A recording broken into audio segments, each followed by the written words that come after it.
1979 and how that storm shaped Chicago politics. Plus, we'll have expanded coverage of this blizzard on our news tonight at 10.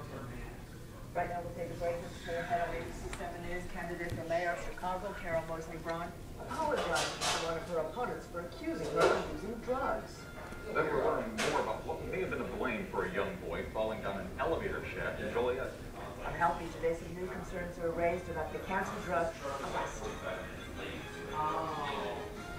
The scoop from the American Idol judges, plus Jennifer Aniston, Adam Sandler, and CNN's Piers Morgan.